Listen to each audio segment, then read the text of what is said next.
Sang Yang Adi Budaya, Namo Buddhaya. Pada kesempatan hari ini, hari Kamis, pas tanggal 1 Kaugwik, rutin di Mahawihara Mojopahit, tepatnya di Rumah Abu Balai Kenangan Kebahagiaan, melakukan doa pelimpahan jasa untuk arwah dari leluhur-leluhur yang abu, jenazah maupun foto-foto dititipkan di tempat penitipan ini. Apabila ada leluhur-leluhur yang masih berada di alam penderitaan, belum terdorong tadi alam bahagia, doa yang dipanjatkan rutin setiap tanggal 1 dan tanggal 15 ini akan membantu perjalanan arwah menuju alam yang lebih berbahagia. Memuji, mengagungkan, memuliakan Tuhan Yang Maha Esa dengan pujian wandana. Namo Sang Yang Adi Budaya, Namo Sang Yang Adi Budaya, Namo Sang Yang Adi Budaya, Namo Tassa Bhagavato Arahato Sama Sambuddhassa, Namo Tassa Bhagavato Arahato Sama Sambuddhassa, Namo Tassa Bhagavato Arahato Sama Sambuddhassa, Namo Sabbe Bodhisattaya Mahasataya, Namo Sabbe Bodhisattaya Mahasataya, Namo Sabbe Bodhisattaya Mahasataya. Menyatakan pelindungan kepada Buddha, Dharma, dan Sangha. Buddhang saranang gacchami, Dhammang saranang gacchami, Sanghang saranang gacchami, Dutiyampi Buddhang saranang gacchami, Dutiyampi Dhammang saranang gacchami, Dutiyampi Sanghang saranang gacchami, Tatiyampi Buddhang saranang gacchami, Tatiyampi Dhammang saranang gacchami, Tatiyampi Sanghang saranang gacchami. Syair tentang 3 corak universal. Semua yang terbentuk tidak kekal. Bila dengan bijaksana orang melihatnya, maka duka tidak akan ada lagi. Inilah jalan untuk mencapai kesucian. Semua yang terbentuk adalah duka. Bila dengan bijaksana orang melihatnya, maka duka tidak akan ada lagi. Inilah jalan untuk mencapai kesucian. Segala sesuatu adalah bukan aku. Bila dengan bijaksana orang melihatnya, maka duka tidak akan ada lagi. Inilah jalan untuk mencapai kesucian. Di antara orang banyak, hanya sedikit yang sampai di pantai seberang. Sebagian besar manusia hilir mudik di pantai sebelah sini.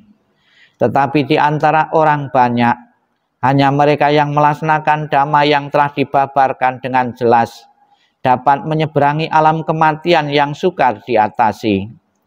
Orang bijaksana akan melenyapkan kegelapan, terlatih dalam cahaya terang, telah menjalani hidup tidak berkeluarga, berusaha keras untuk menikmati hidup dalam kesunyian. Mereka yang menginginkan cahaya terang yang hakiki, seharusnya meninggalkan kesenangan dunia. Tanpa memiliki harta dunia, ia harus membersihkan batinnya. Orang bijaksana demikian telah memiliki bodi, batinnya telah berkembang sempurna, telah melenyapkan kemelekatan, bahagia dengan pikiran tanpa kemelekatan. Mereka yang bebas dari kekotoran batin, serta bersinar terang mencapai nibbana dalam kehidupan ini. Anicca wata sangkaram, upadawa yadamena,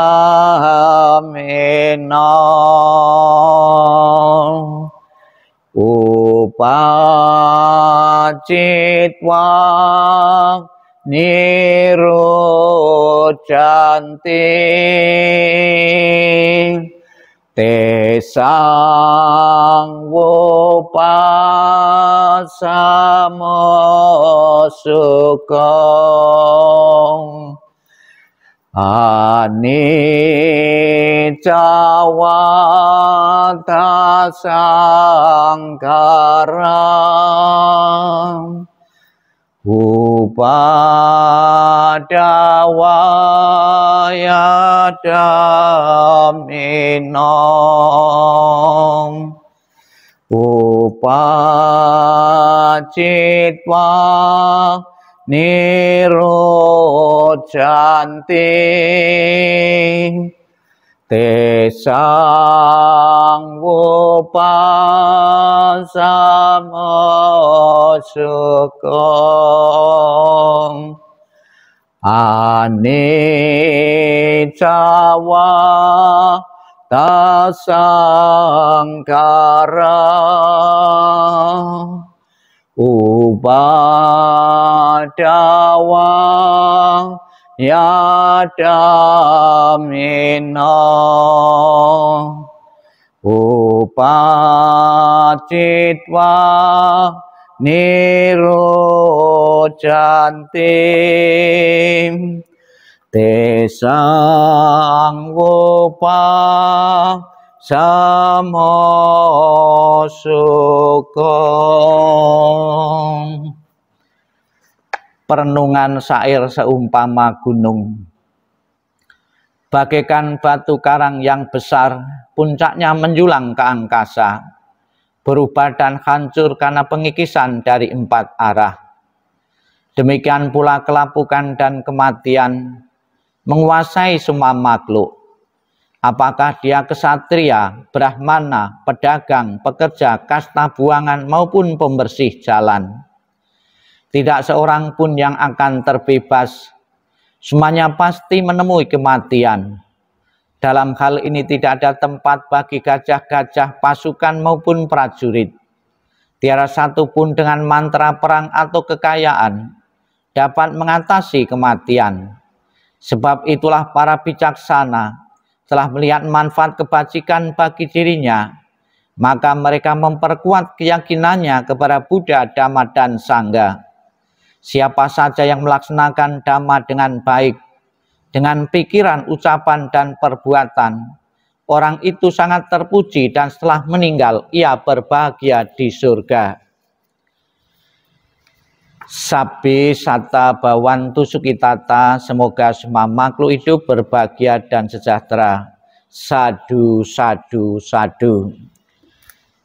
Yang saya hormati segenap para umat yang berada di tempat di rumah masing-masing yang mengikuti video rutin doa tanggal 1 dan tanggal 15 penanggalan Imlek yang saya hormati.